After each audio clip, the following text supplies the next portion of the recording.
নমস্কার দর্শক বন্ধুরা, দ্য আর্ট অফ টেস্ট চ্যানেলের পক্ষ থেকে আমি মৌ আপনাদের সকলকে স্বাগত জানাই আমার চ্যানেলে। আজ নিয়ে এসেছি দারুণ স্বাদের সর্ষে পোস্ত চিংড়ি মাছের একটা রেসিপি নিয়ে। আপনারা এই রেসিপিটি অনেকেই অনেক রকমভাবে বানিয়েছেন, একবার আমার মতন করে বানিয়ে দেখুন, দেখবেন খুব কম সময়ে তৈরি হয়ে যাবে দারুণ স্বাদের এই রেসিপিটি। তাহলে চলুন আর দেরি না করে শুরু করে ফেলি আজকের সর্ষে পোস্ত চিংড়ি মাছের রেসিপি। এখানে আমি 11 পিস চিংড়ি মাছ খুব ভালো করে ধুয়ে রেখেছি। চিংড়ি মাছের পিঠের দিকে যে কালো সুতোর মতো অংশটা থাকে সেটাকে আমি বের করে নিয়েছি। এবার নুন হলুদ মেখে চিংড়ি মাছটাকে রেখে দিচ্ছি 5 থেকে 7 মিনিটের জন্য। এখানে একটা জায়গায় অল্প একটু গরম জল নিয়েছি আর নিয়েছি সর্ষে পোস্ত পাউডার। আমি বাজারে যে সর্ষে পোস্ত পাউডার পাওয়া যায় তাই ব্যবহার করেছি। আপনারা যদি চান তাহলে সর্ষে আর পোস্ত বেটেও ব্যবহার করতে পারেন। আর নিয়েছি অল্প একটু দুধ আর 4টে চেরা কাঁচা লঙ্কা। দিয়ে দিচ্ছি নুন আর 1 চা চামচ কাঁচা সর্ষের তেল। এই সব উপকরণগুলোকে খুব ভালো করে মিশিয়ে রেখে দেবো 10 মিনিটের মতো।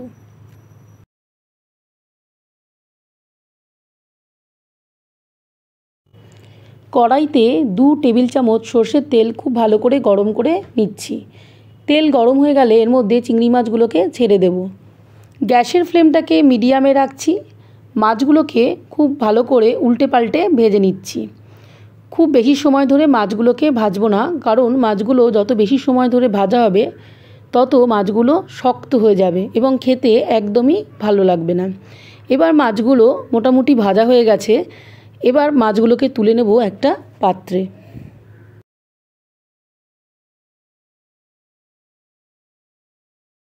এবার ওই একই কড়াইতে 2 টেবিল চামচ সর্ষের তেল যোগ করে নিচ্ছি। তেল গরম হয়ে গেলে দিয়ে দিচ্ছি কালো জিরে ফোড়নের জন্য। এবার দিয়ে দিচ্ছি কুচানো পেঁয়াজ। এখানে আমি একটা মিডিয়াম সাইজের পেঁয়াজ কুচিয়ে নিয়েছি। পেঁয়াজটা 4 থেকে 5 মিনিট ধরে লালচে করে ভেজে নেব। পেঁয়াজ ভাজবার সময় গ্যাসের ফ্লেমটাকে কিন্তু মিডিয়ামেই রাখতে হবে, না হলে কিন্তু পেঁয়াজটা পুড়ে যাওয়ার সম্ভাবনা থাকে। পেঁয়াজ লালচে করে ভাজা হয়ে গেছে। এবার এর মধ্যে দিয়ে দিচ্ছি 1 চা চামচ হলুদ গুঁড়ো। অল্প একটু জল দিয়ে দিলাম। জল না দিলে মশলাটা পুড়ে যাবে, তাই এর মধ্যে জল অবশ্যই দিতে হবে। খুব ভালো করে মশলাটা কষিয়ে নেব। মশলা থেকে যখন তেল ছেড়ে আসবে তখন চিংড়ি মাছগুলোকে ছেড়ে দিচ্ছি এর মধ্যে। চিংড়ি মাছগুলোকে খুব ভালো করে নাড়াচাড়া করে নিয়ে আগে যে সর্ষে পোস্তর মিশ্রণটা বানিয়েছিলাম সেটা এর মধ্যে দিয়ে দিলাম। ঝোল ফুটতে শুরু করলে ঢাকনা চাপা দিয়ে 2 থেকে 3 মিনিট রান্না করে নেব।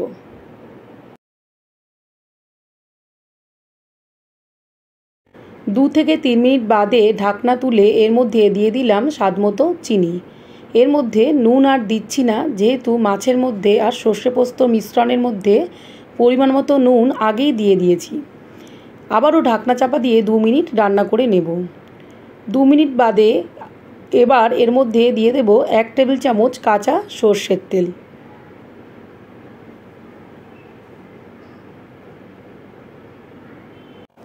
এবার গ্যাসের ফ্লেম বন্ধ করে 5 থেকে 7 মিনিটের জন্য স্ট্যান্ডিং টাইমে রেখে দিলাম। তৈরি হয়ে গেল সর্ষে পোস্ত চিংড়ি রেসিপি। এই ছিল আজকের রেসিপি সর্ষে পোস্ত চিংড়ি। সর্ষে আর পোস্তর ঝাঁঝে চিংড়ির স্বাদ যেন আরও বেড়ে যায় আর খেতে অসম্ভব সুন্দর। রেসিপিটা যদি ভালো লেগে থাকে তাহলে লাইক, কমেন্ট এবং শেয়ার করবেন। আর আমার চ্যানেলটি যদি সাবস্ক্রাইব করা না থাকে তাহলে সাবস্ক্রাইব করবার অনুরোধ রইল।